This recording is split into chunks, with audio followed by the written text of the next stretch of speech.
Haleluya.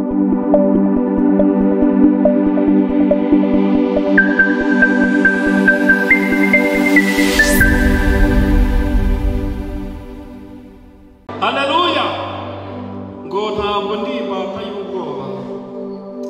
Icyo gitero kiravuga ngo je ne suis plus, ngo sinzongera na gato kuba imbata y'ubwoba. Ngo kubera iki? Ngo ndi umwana w'Imana. Haleluya. Ngo ndi umwana w'Imana. Ndi umwana w'Imana. Haleluya. Wowe ibyibwire vuga ngo ndi umwana w'Imana. Haleluya. Niba uri umwana w'Imana, haleluya, tu ne seras plus esclave de la peur.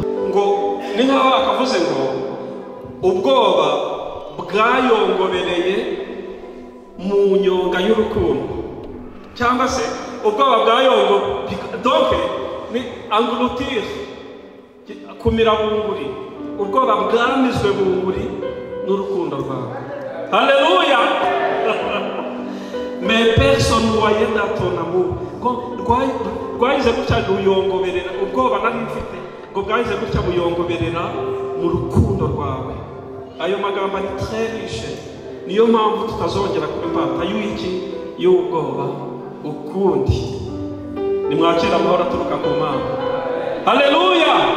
Reka dusengere ijambo ry'Imana tugiye kumva. Tugiye gusengera umwigisha Katari Pastor Gerard, asengere mwene data Papa Benita ugiye kutugezaho icyo Imana yavuze ku mutima we.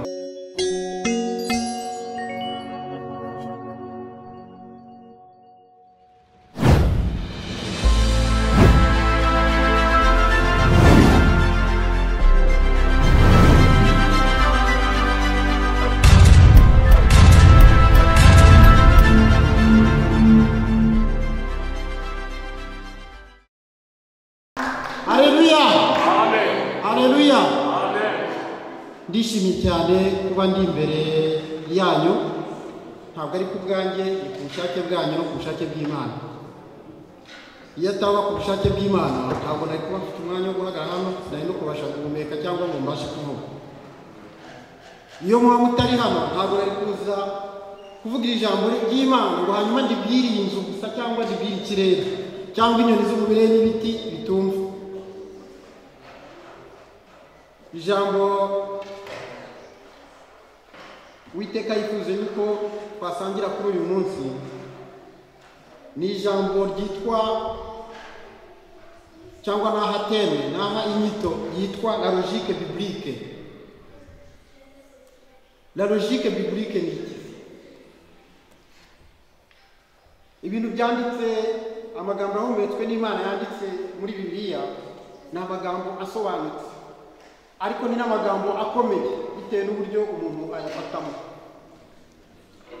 Burya mu bintu byose habamo logique. Abize cyangwa natize cyangwa natagize amahirwe yo kwiga n'abayagize bakiga cyane cyane nko muri Afurika, ntabwo isomo rya logique bakunda kuryigisha. Ndavuga cyane cyane mu gihugu cy'u Rwanda kuko nkanjye bivuga nize mu Rwanda, nabonye mu Bufaransa no bigisha ibintu bita logique, ariko iwacu ntabwo bigisha logique. Ahubwo logique urayivukana cyangwa logique ukayibona isi ikayikwigisha, cyangwa se logique ukayigisha mu itorero cyangwa mu idini aho wakuriye, aho warerewe, cyangwa se mu mihango ya gakondo, cyangwa se mu mihango isanzwe yituma abantu bagira icyo bita imibereho isanzwe mu buzima busanzwe.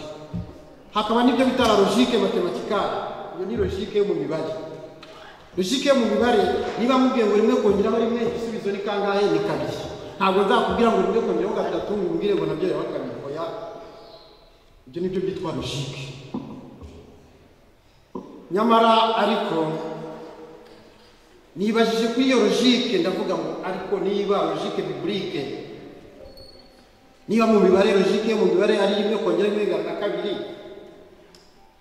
hanyuma se muri logique isanzwe umuntu niba akubwiye ngo komeza tout droit, na GPS ikubwiye ngo tout droit ni tout droit, ntabwo ari droite ntabwo ari gauche. Iyo niyo logique yo mu kugenda mu mihanda. None bavuga ngo ni buryo ki abigisha bahora bigisha abavugabutumwa banyuranye, amadini atandukanye yose mwumva ku isi. Ntagombye kwirirwa mvuga amazina yayo, nimbona akanya ndaza kuyavuga igihe nibikunda. Ariko muri logique biblique cyangwa muri logique y'ibyo byose y'imigenzo wabayemo cyangwa wakuriyemo, cyangwa muri logique y'ibindi byose wigamo, cyangwa muri logique y'iryo dini, kuki abantu badahinduka?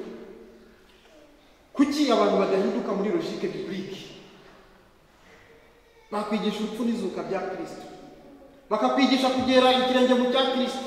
Ese koko ugera ikirenge mu cya Kristo? Bakakubwira ibyiza biri mu ijuru, ukuntu hakurya ya Yorodani bishimishije, nta n'ibyo guhinga, ni ugusoroma imbuto zanimejeje. Sinzi nawe gusa no kuzivomera cyangwa gukira ifumbire. Ariko si yo logique ese tugendamo koko?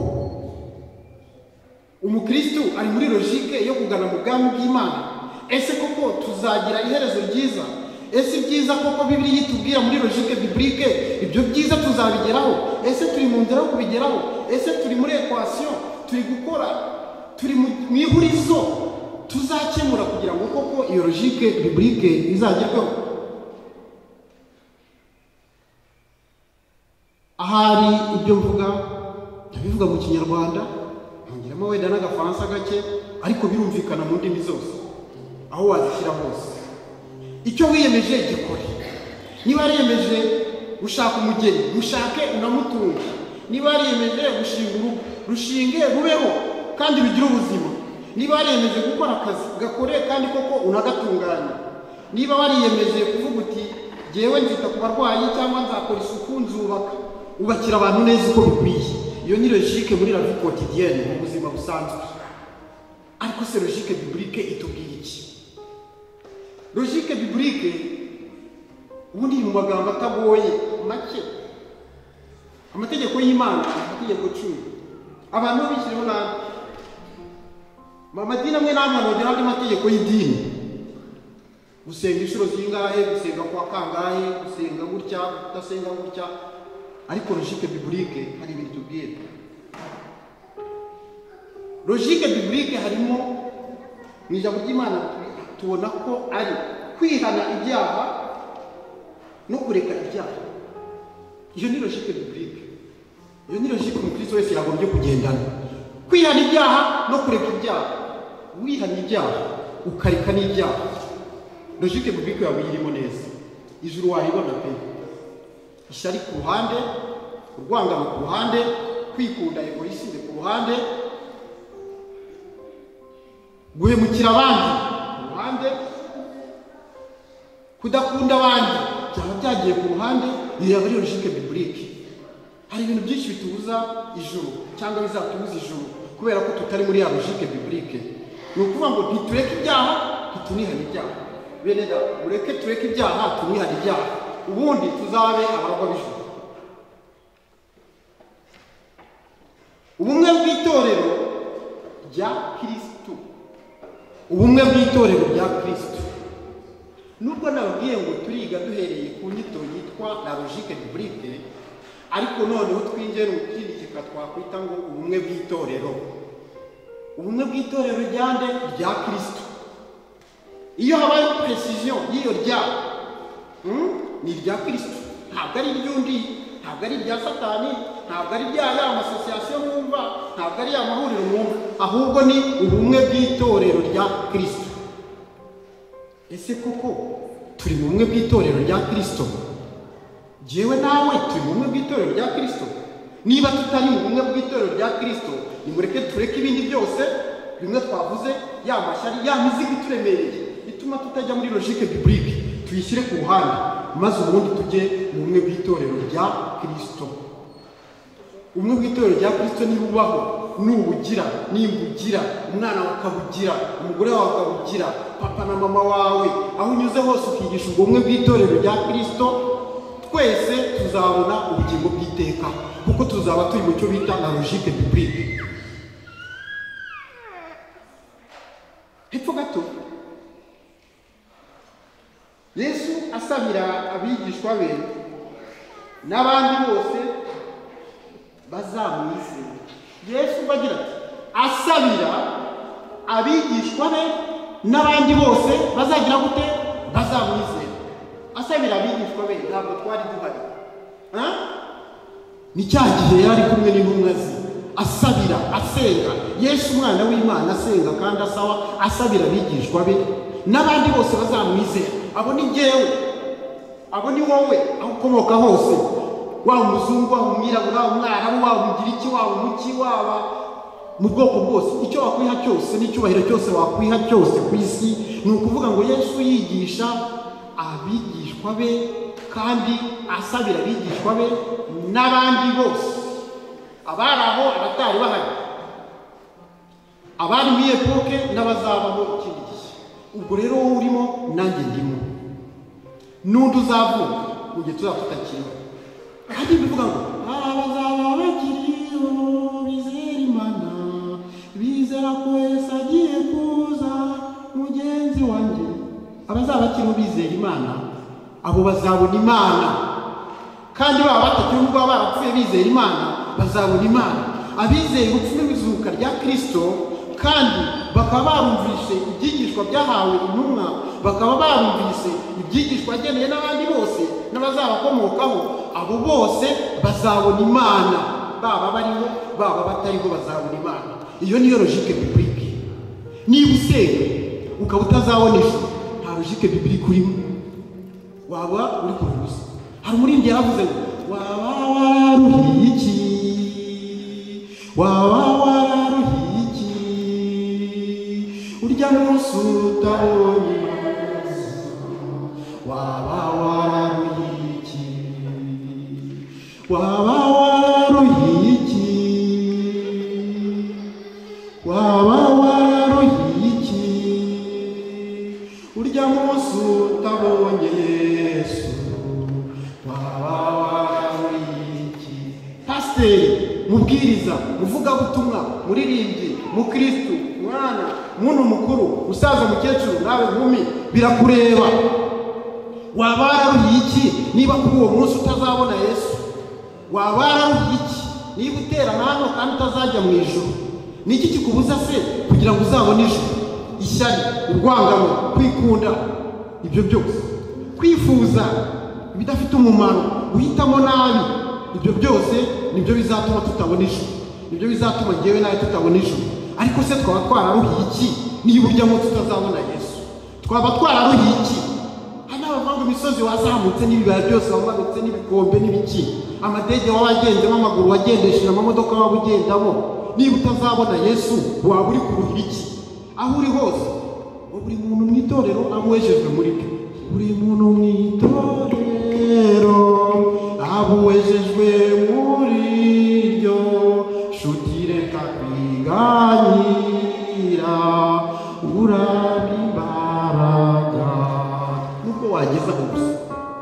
Buri muntu mu itorero abuwejejwe muri byo, muri ya mihango navuga. Ese muri yo wejejwe muri yo nibuze cyangwa urabivanga? Ese aho uri wejejwe mu itorero urimo cyangwa urabivangavanga? Ese mu mihango ya gakondo iwanyu bakubwiye nayo se wowe uyejejwemo cyangwa urabivangavanga? Nimufate inzira imwe straight muri logique biblique tugane ku Mana, kuko niba ubivangavanga nta juru uzabona. Igihe cyose uri gukoresha n'icyo wakoresheje cyapfuye gusa. Nyamara igihe ni iki, igihe ni iki, ntabwo ari ejo, ntabwo ari ejo bundi, ntabwo ari ibyahashize Imana ireba, ahubwo irakureba muri aka kanya. Muri miruwari y'Imana irakureba dans le présent, ntabwo yirengagiza le passé, ntabwo yirengagiza le futur, kuko izi byose ibera hose icyarimwe. Ariko muri aka kanya irakubona ubu, c'est dans le présent, ce n'est pas dans le passé, ce n'est même pas dans le futur. Imana iragushaka ubu, kuyikorera n'ubu, guhinduka n'ubu, kandi no kumenya icyerekezo cyangwa ugana. La logique biblique n'ubu ntabwo ari ejo. Bantu b'Imana yaturemye mu ishusho ryayo kugira ngo tube umwe, tugire bwa bumwe bw'itorero, tugire bwa bumwe muri twebwe, hanyuma tuzaragwa ijuru kandi tuzaruhira ubusa, hatazagira urugereta. Abafaransa bavuga ko urugereta mu Kinyarwanda ni ukugira ngo ni ukwicuza, ukavuga ngo iyo mbimenya nkaba narakoreye nawe mupagane wenda na Satani, voilà, ntugire icyo wakora. Ariko se ntiwakoreye Satani, ntiwakoreye Imana, ntushyushye, nta nubwo ukonje, uwo gucibwa uri kivume.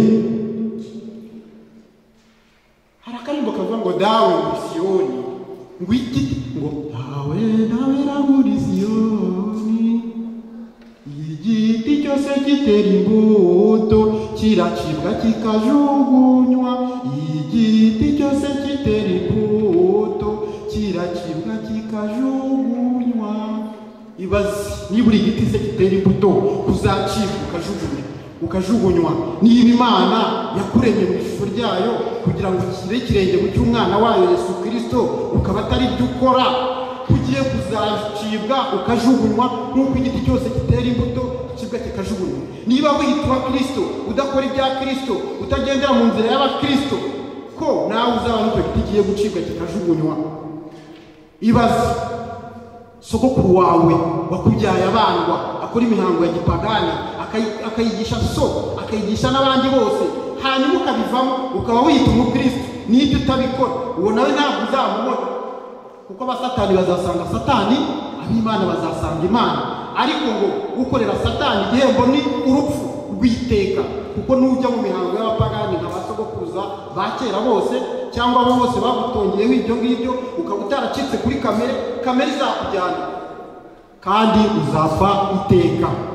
Nyamara niba warahindutse koko by'ukuri, ukaba wera n'imbuto, ukaba na cya giti cyera imbuto, ukaba uri umukristo ushyira ikirenge mu cya Kristo, iherezo ni iki? Ni ubugingo bw'iteka.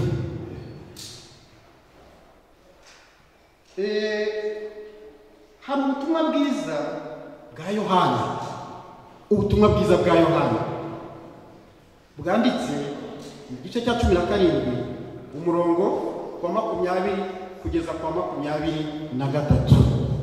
Niba hari umuntu hageze yabasoma, cyangwa se mubwire nanjye bisomeye, ariko uhasoma agasoma agace gatoya, hanyuma twongeremo akarimbushyo kandi gakurura abana b'Imana, kugira ngo bumve ko tugomba kugira ikirenge mu cya Kristo kandi isomo riducengere. Iyo bacengezwe n'isomo ni uko wumva icyo rivuga, rikagira icyo rigusigira, kandi nawe ukazagira icyo usiganirira abandi kugira ngo ugere ikirenge mu cya Kristo kandi uhamye ibyo uzi.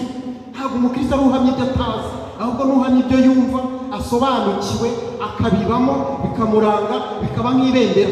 Buri gihugu kigira idarapo, ukavuga ngo idarapo ry'Ubufaransa, idarapo rya Serbia, idarapo ry'Uburusiya, irya Ukraine, irya Amerika, irya Arabia Saudite n'ahandi. Abakristo nabo bagira idarapo ryabo. Idarapo ryabo rero nta rindi, ni ukugera ikirenge mu cya Kristo, bakemera urupfu n'ubugingo bya Kristo, kandi nta kundi nuko bimeze. Muri ya magambo umusizi ni ujya usiga akavuga ngo icyo bita umugoronzoranganzo. Umugoronzoranganzo rero nta kandi kantu, ni akajambo kavuga ngo kwihana ibyaha, kureka ibyaha, kwihana ibyaha no kureka ibyaha. Ako kajambo niyo wakwibagirwa paragrafe yasomwe uyu munsi, ukibagirwa na verse, wakwibagirwa ijambo rivuga ngo kwihana ibyaha no kureka ibyaha. Ibyo ni kwihana ibyaha ukareka ibyaha. Ndakwizeza ntagombye kurahira za ndahiro nyinshi zinyuranye, iz'abapagani n'iz'abakristo, sinshaka kubivanga, ariko ntakuraye ndakumenyesha ko nureka ibyaha, ukihana ibyaha, ukareka ibyaha, uzabona ubugingo bw'iteka, urumuragwa w'ijuru, uzabana na Kristo, uzishimana n'abera. Wahageze ninde? Ni Yohana igice cya 17 umurongo wa 20 kugeza ku wa 23.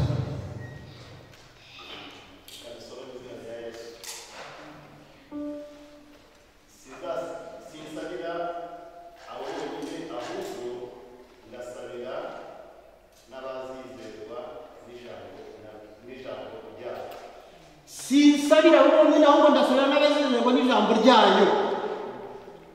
Ntabwo yasabiraga abo bonyine, ahubwo yasabiraga n'abandi bose bazizera ijambo ryayo. Ijambo ni iryande iry'Imana. Komeza. Bose babe umwe. Aha.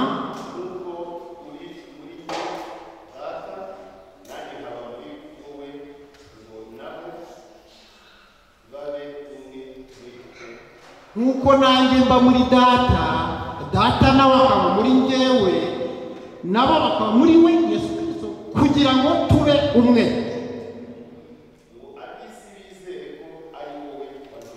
ab'isi bizere ko ari wowe wantumye. Yohana aravuga ati maze ab'isi bizere ko ari wowe wantumye. Ntabwo ari wowe witumye, ntabwo ari wowe wizanye, ahubwo abantu b'isi bagomba kwizera ko ari wowe wamutumye. Yesu Kristo aza muri iyi si ntabwo yaje ku giti cye, bamwe bamubonye nk'umuntu ariko ntiyari umuntu, ahubwo yari Imana muntu. Kandi ntabwo yaje kubwe, ahubwo bizeye ko yatumwe n'Imana, kuko yabaga muri yo nayo ikaba muri we. Nawe rero aka kanya niwizera Kristo, navuze ngo ni nonaha, ntabwo ari ejo, ntabwo ari mu kanya, ntabwo ari mu kanya dufunze. Banyanzira n'ejo, ako ni akazi kabo.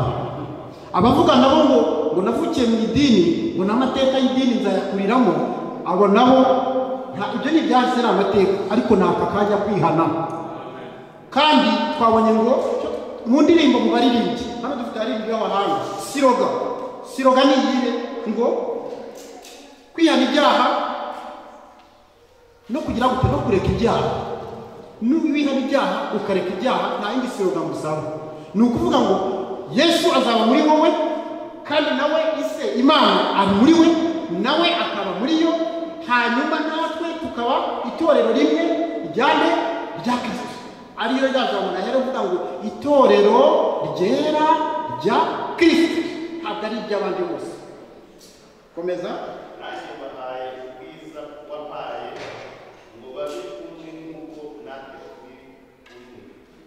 Nanjye mbahaye ubwiza wampaye ngo babe umwe nk'uko natwe turi umwe.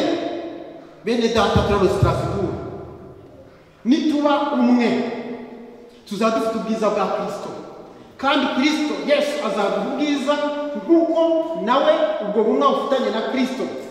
Akaba badatana, natwe nibwo tuzatana, tuzaba umwe mu bumwe bwa Kristo, nibwo tuzaba itorero rimwe. Komeza.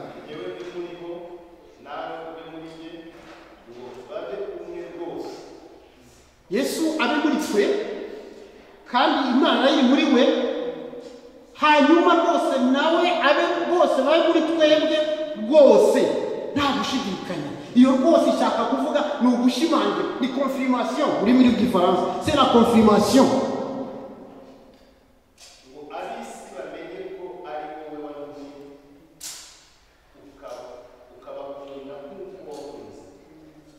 Ariko bene data mwamere Imana amashyi ko ntacyo bitwaye.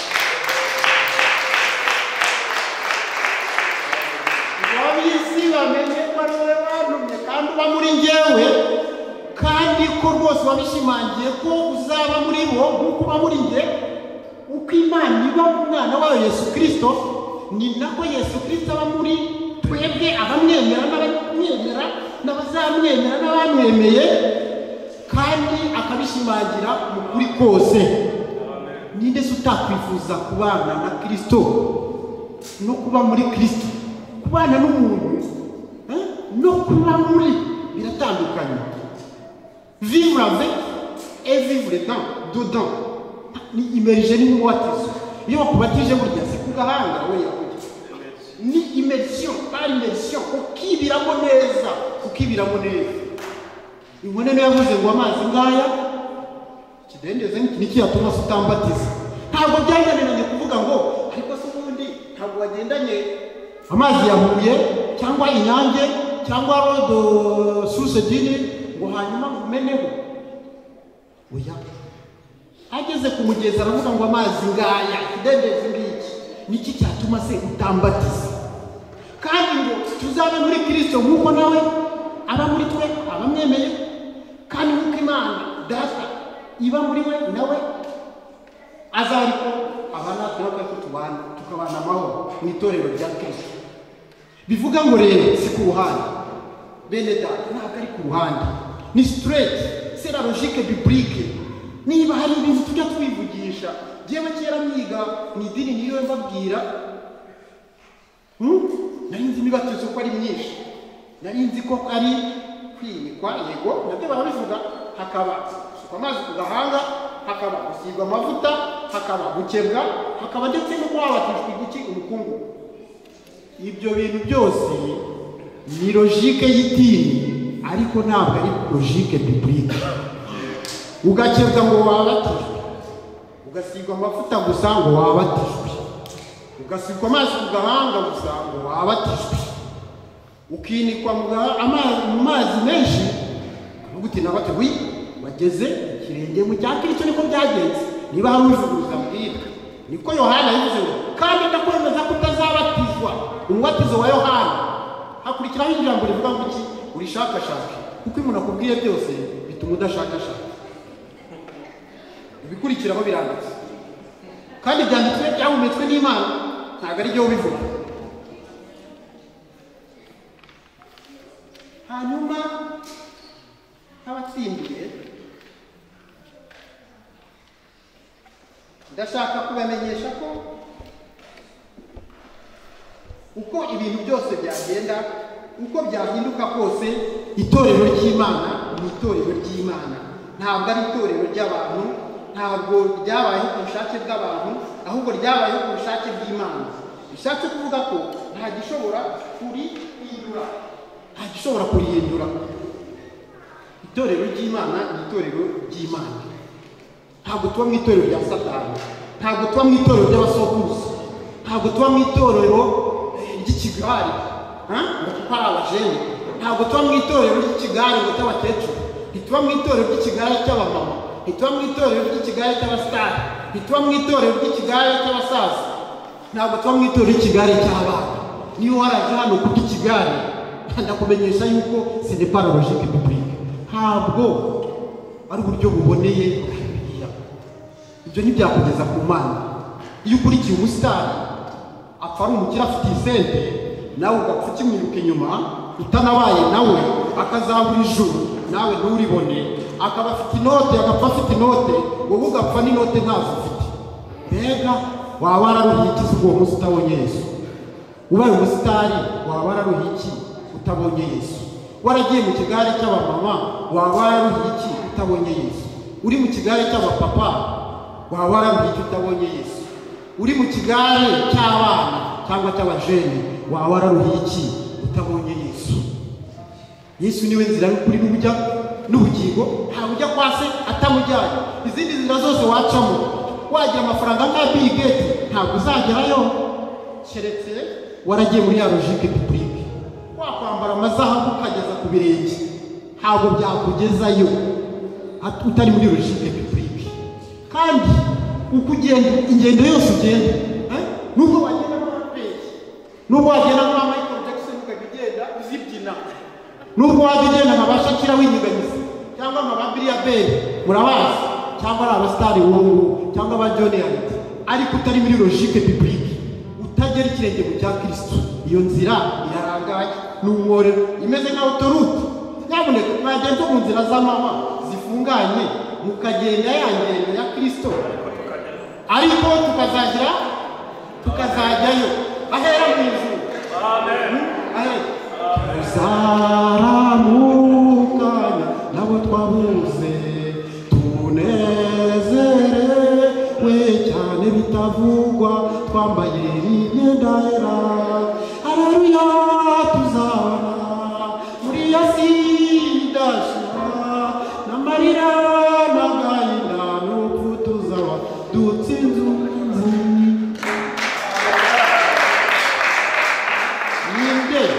ninde utifuza kuzabana n'abavandimwe be bapfuye bizera Kristo ninde utifuza kuzabona umupapa we n'umumama we wapfuye wizera Kristo ninde utifuza kubona Aburahamu Eliya Elisa akabona Yobu akabona Danieli akabona Yosefu akabona ba Meshaki niko ninde utifuza kuzabona abapfuye bose ba Nowa bubatse inguge kugeza igera mu mwenge kugeza bira ninde utifuza kuzababona ninde utifuza kuzabona umwana we wapfuye cyangwa se ukiriho yarizeye Imana ndumva nawe mu isi naho ntaho rwose ijuru amen benedata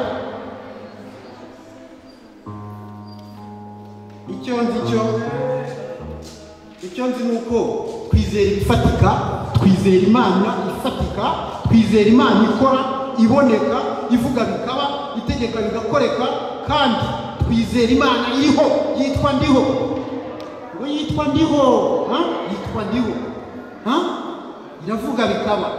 Ubwo se niye Mana yindi twakwizera?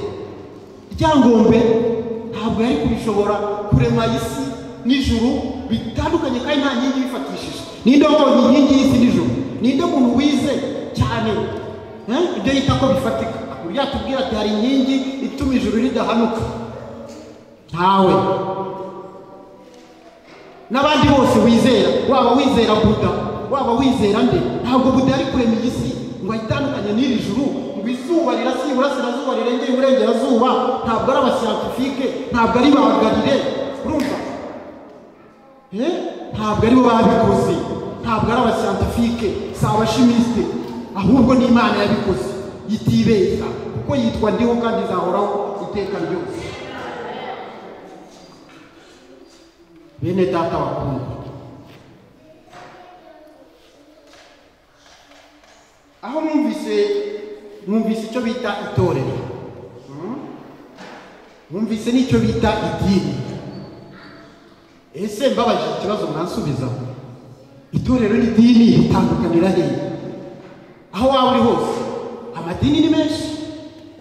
Idini ko n'icyo tuvuga ngo nka eglise, urugero eglise zirahari nyinshi, eglise pentecôtiste, eglise methodiste, catholique, eglise zazindi zose mwumva ni amadini. Presbyterienne, Union de Baptiste, urumva? Hari na eglise episcopale mu Rwanda, washaka ukavuga Anglikani, ukavuga yandi yose muze evangelique, ibyo ni idini. Ese atandukanira he n'itorero? Atandukanira hehe n'itorero? Ikizababwira rero biranga idini ni ibiki? Idini usanga iherezo ryaryo riharanira ibyubahiro by'abantu, aho guharanira iki? Icyubahiro cyandiho Imana, ahubwo baharanira ibyubahiro by'abantu.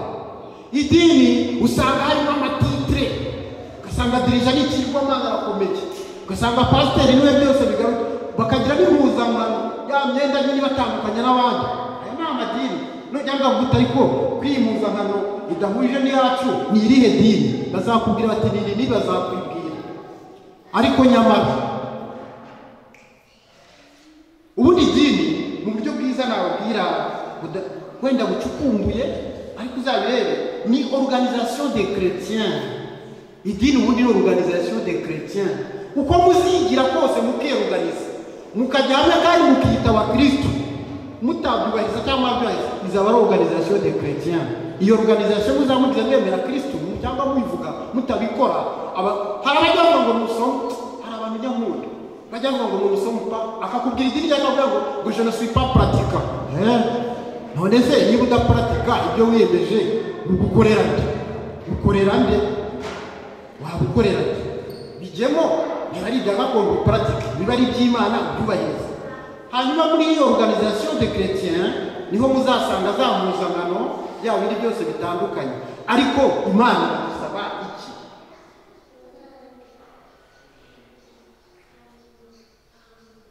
Ubundi abantu baterana,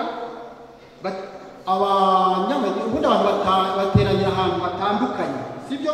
Abantu bashobora guteranira ahantu hatandukanye kandi bakagira inyungu imwe igize umubiri wa Kristo, urugingo rw'itorero. Kristo rega niwe torero nyakuri. Kandi niba uririmba muri korali ukabirimbamo neza Felix cyangwa se na Pagi, uwo murimo ukoze mu bugingo ni rwa bugingo. Nawe wigisha neza, abantu bagafashwa bagana kuri Yesu, bakamenya Imana y'ukuri, uzaba muri kugana muri rwa bugingo. Igikorwa cyose cyawe nuza gusenga ubikuye ku mutima ni ubugingo. Ariko il faut éviter les intérêts du monde. Ese muzi icyo bisa les intérêts du monde? Inyungu z'iyi si se ni izihe? Inyungu z'iyi si bya bintu byose ukora, amaturo yose, hari akantu kaje ntabwo nakibagiwe, ariko tukavuge uwambaye ikirezi ntamenya ko kera, niko mu Kinyarwanda bavuga. iyo wambaye ikirezi ntumenya ko kera. Mu ngero nyinshi nabaha harimo z'uko kuba twaraye mu ishusho ry'Imana, icyo ni ikirezi twambaye ariko tutazi ko kera, nyamara dushatse tukagira amaso ahumutse cyaba ikirezi kera. Ikindi cya kabiri, hari ikintu nibutse, burya abantu bavuga Strasbourg hano twateraniye, kandi yaretse ngo utera uburezi ashobora no kubwibanza atari mu rwego rwo kwikunda, ahubwo ari mu murimo w'Imana. Uzi ko ahandi batanga amaturo, icya 10 n'amaturo, hanyuma bikazaga ibikorwa byabo bikagaragarira mu modoka ihenze pasiteri agendamo, cyangwa mu mushahara munini pasiteri ahembwa, cyangwa mu kimodoka korali igendamo kubera ko gihenze nyine, cyangwa se mu mpuzankano zimwe navuze bimwe by'isi, ya myenda ihenze bagashyiraho ingofero igera iriya, akagira n'inkoni y'izahabu n'ine, naho tugatuti hano duhagaze ugasanga ni amazahabu gusa, nyamara ibyo bizasigara ku isi, ntabwo bizigera birenga ngo bigere hahandi hera, ahubwo ahera hazagera cya kirezi twambaye tutazi ko kera, ariko aka kanya kuko ari none tugomba kumenya ko kera, icyo nicyo kizatugeza ku Mana. Nibwo Mwuka Wera ubwo azamuka, nibwo agatoranya abe, ibyo byose bizasigara, ariko ya shusho dusangiye n'Imana iyo niyo izaba ahera, kubera yuko namwe mwakoreye Imana mukiri muri iyi si, bizibukwa, izina ryanyu rizandikwa cyangwa ryanditswe ahantu mu gitabo cy'ubugingo. Ese mwese muharaniye kugira ngo mwandikwe mu gitabo cy'ubugingo? Kugira ngo mwandikwe mu gitabo cy'ubugingo ni wowe wiyandikishayo, kandi ni nawe wiyandikuzayo. Uretse ko Imana yaduhaye agakiza ku buntu, ubundi agakiza nikagurishwa n'ubuntu, c'est un don immérité, twakaboneye ubuntu. Ariko kuko uwambaye ikirezi atamenya ko kera, nta nubwo gakiza tuzi ko twagahera ubuntu tugapfusha ubusa cyangwa ntitukajya. Ariko se kano kanya ko kwiyemeza no kwihana ari ubu, no gukorera Imana ari ubu, no gusoma ubugingo bwawe ari ubu, waba ukeneye agakiza? Waba ukeneye kwandika mu gitabo cy'ubugingo? Waba se ukeneye kuzabana n'Imana akaramata, aho gupfa bitabaho, aho covid itagera, aho malariya itagera, aho ibinyoro n'ubushita na za shikungunya zitagera, aho ibinyoro n'ibibembe bitagera, aho za sida n'ibindi byose by'ibirwara muzi bituntu bitagera? Waba ukeneye kuzabayo? Ni aka kanya rero kwiyemeza. Ushatse wahaguruka tugasenga Imana, tukiyemeza ko yewe nawe, wowe n'abana bawe n'inzu yawe n'urugo rwawe n'aba uzagukomokaho n'aho ukomoka hose, kubasabira kugira ngo bazabe mu ijuru ry'abera. Dukumbuye kuba mu ijuru ry'abera. Niba ukumbuye kuba mu ijuru ry'abera kandi ukaba mu ijuru ry'abera, intego nta yindi, hari rya jambo ry'umugororanganzo aryo twavuga ngo kwihana ibyaha, kureka ibyaha. Kwihana ibyaha ni aka kanya, no kureka ibyaha ni aka kanya. Muntu mwene data, niba ugira ngo tugire itorero rimwe ry'abera, itorero huje umutima, itorero ryifurizanya ibyiza, itorero ritibonamo amoko, ritibonamo abagiriki, abajuwifu, abayuda, abarabu, abirabura, abazungu, abahutu, abatwa, abatutsi, abandandi, abarega, abaganda, abahimanyi n'abandi bose.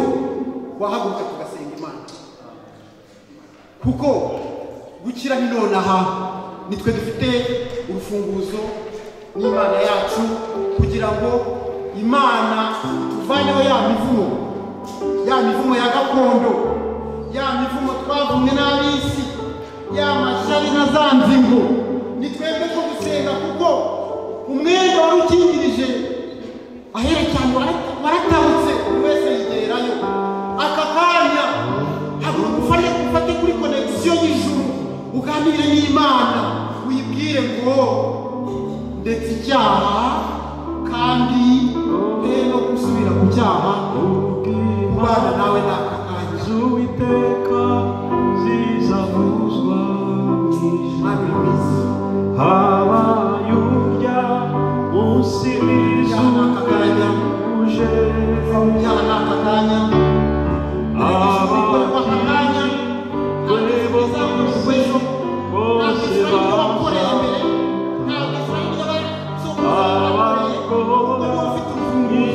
n'imana yawe ukavuga ngo data ndaje ibyaha byose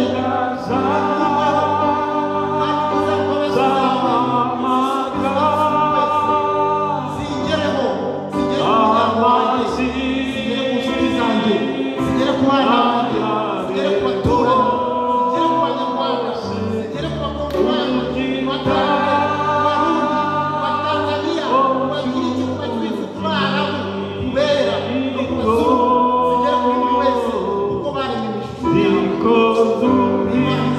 izina ryanjye bana rero bantu baraho turagushimye tukuzamuriye kuko uri ndiho kandi waramuteka Haleluya.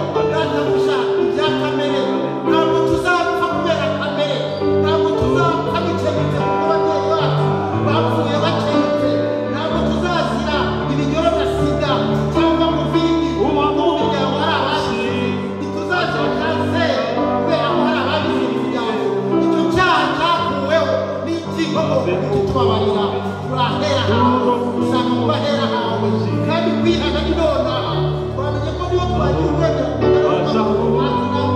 twategeka n'imisozi bikurweho muri kano mwanya turategetse tutaratsindwe n'izina rya yesu imbaraga zose z'umwijima kugira ngo tubane n'imana kandi tubane akaramata tuzagira iherezo ryiza kandi tuzabana nawe ubuziraherezo icyo nicyo twifuriza rero bose turagusabye mpano zitazikuru tube itorero rimwe umuntu umwe kandi tube urukundo rumwe ibyo nibwo butumwa tuzaratanga kandi rabushike bikurikira bihamya ngo nta yindi nzira n'ukuri n'ubugingo nta n'uzajya wazanga utamujyanye tubise amaboko yawe izina ryawe ryera amena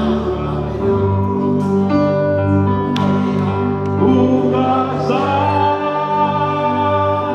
zama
Kinyarwanda abacyumvisha nimba yawe Imana ishimwe.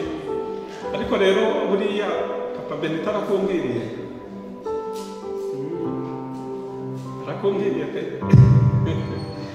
umuntu wigeze yigisha so bwa mbere nkavuze, ariko harimo umukazana wari warananiranywe na nyirabukwe, noneho ngo yigishije aza gusanga umupasiteri inyuma ati wakoze, ati wamumbwiriye, ndizera ibintu nabyumvisha, ati wamumbwiriye numvaga hoti we mwana wati numvaga namuheka we, ati wamumbwiriye ntarumvisha. Noneho ahavuye umukobwa nawe araza atumva pasiteri nije kugushinga, ati se neza ati wambwiriye mabukwe we, ati wamumbwiriye nkajya numva aho ndi mbese buri wese wamumbwiriye. Iri jambo ryakurebaga, nijye ryabwiraga, ni wowe ryabwiraga, ahubwo ntabwo igifite umumaro ari ukubyumva gusa, ahubwo dukwiriye kurushaho kugira umwete wo kwita ku byo twumvise kugira ngo tudatembanwa tukabivamo.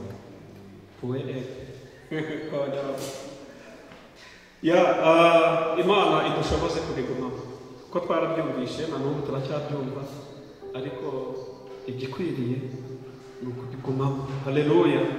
Kuguma mu byo twizeye, ngaho kunyura muri kiyara cya otorute ngo kitujyana kurimbuka, ngo byiza ngo twakwinyuriye mu mago tukanyura mu nzira y'inzitane mu kayira gatoya ariko katujyanayo, aho ngo tunyure mu kiyira kimeze gutya kirangaye.